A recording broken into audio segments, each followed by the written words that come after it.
I'm Steve Beshear. I was governor of Kentucky from 2007 to 2015. Now I'm a private citizen. I'm here in Lexington, Kentucky, some 400 miles from Washington, at a diner with some neighbors, Democrats and Republicans, where we just watched the president's address. I'm a proud Democrat, but first and foremost, I'm a proud Republican and Democrat and mostly American. And like many of you, I am worried about the future of this nation. Look, I grew up in Kentucky in a small town called Dawson Springs. My dad and granddad were Baptist preachers. My family owned a funeral home. And my wife, Jane, and I have been married for almost 50 years. I became governor at the start of the global recession. And after 8 years, we left things a lot better than we found them. By being fiscally responsible, I even cut my own pay. We balanced our budget and turned deficits into surpluses without raising taxes. We cut our unemployment rate in half. We made huge gains in high school graduation rates, and we found health coverage for over 500,000 Kentuckians. We did that through trust and mutual respect. I listened. And I built partnerships with business leaders and with Republicans in our legislature. We put people first and politics second. The America I love allowed a small-town preacher's kid to be elected governor. And it taught me to embrace people who are different from me, not vilify them. The America I love has always been about looking forward, not backward, about working together to find solutions regardless of party, instead of allowing our differences to divide us and hold us back. And we Democrats are committed to creating the opportunity for every American to succeed by growing our economy with good-paying jobs, educating and training our people to fill those jobs, giving our businesses the freedom to innovate, keeping our country safe, and providing health care that families can afford and rely on. Mr. President, as a candidate, you promised to be a champion for families struggling to make ends meet. And I hope you live up to that promise. But one of your very first executive orders makes it harder for those families to even afford a mortgage. Then you started rolling back rules that provide oversight of the financial industry and safeguard us against another national economic meltdown. And you picked a cabinet of billionaires and Wall Street insiders who want to eviscerate the protections that most Americans count on and that help level the playing field. That's not being our champion. That's being Wall Street's champion. And even more troubling, you and your Republican allies in Congress seem determined to rip affordable health insurance away from millions of Americans who most need it. Does the Affordable Care Act need some repairs? Sure it does. But so far, every Republican idea to replace the Affordable Care Act would reduce the number of Americans covered, despite your promises to the contrary. Mr. President, folks here in Kentucky expect you to keep your word, because this isn't a game. It's life and death for people. These ideas promise access to care, but deny the importance of making care affordable and effective. They would charge families more for fewer benefits and put the insurance companies back in control. Behind these ideas is the belief that folks at the lower end of the economic ladder just don't deserve health care, that it's somehow their fault that their employer doesn't offer insurance, or that they can't afford to buy expensive health plans.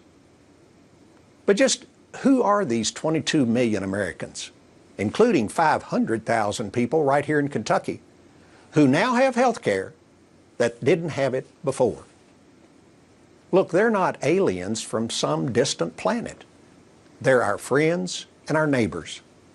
We sit in the bleachers with them on Friday night.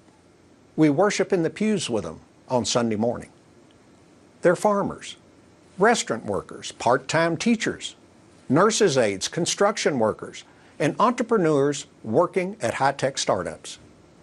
And before the Affordable Care Act, they woke up every morning and went to work, just hoping and praying they wouldn't get sick, because they knew that they were just one bad diagnosis away from bankruptcy. You know, in 2010, this country made a commitment that every American deserved health care they could afford and rely on. And we Democrats are going to do everything in our power to keep President Trump and the Republican Congress from reneging on that commitment.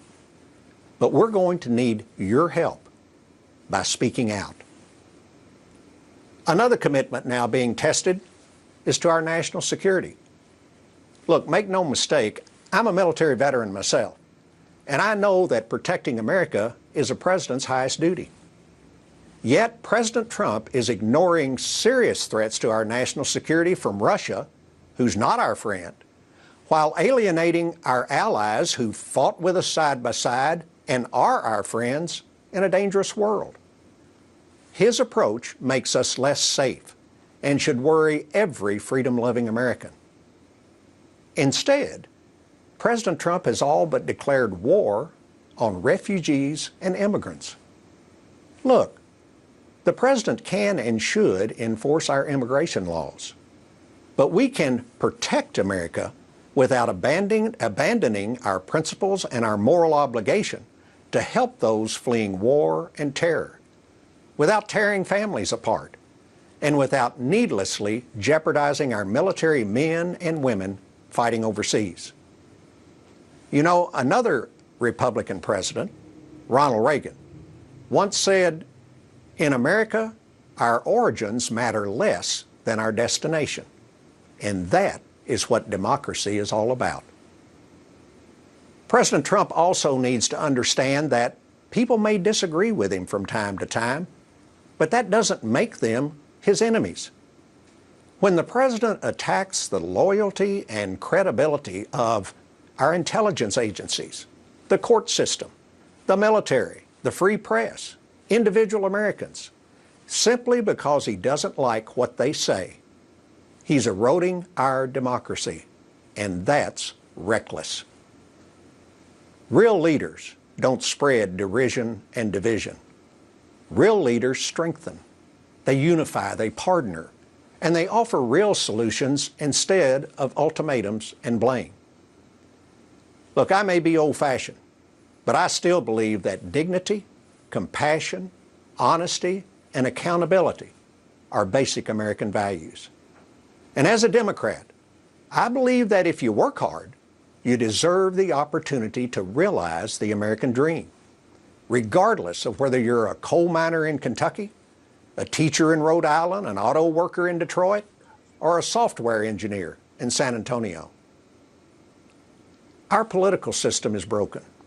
It's broken because too many of our leaders think it's all about them.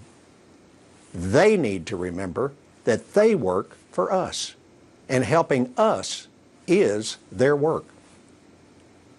Kentucky made real progress while I was governor because we were motivated by one thing: helping families. Democrats are trying to bring that same focus back to Washington, D.C. Americans are a diverse people, and we may disagree on a lot of things, but we've always come together when we remember that we are one nation, under God, indivisible, with liberty and justice for all. Thank you.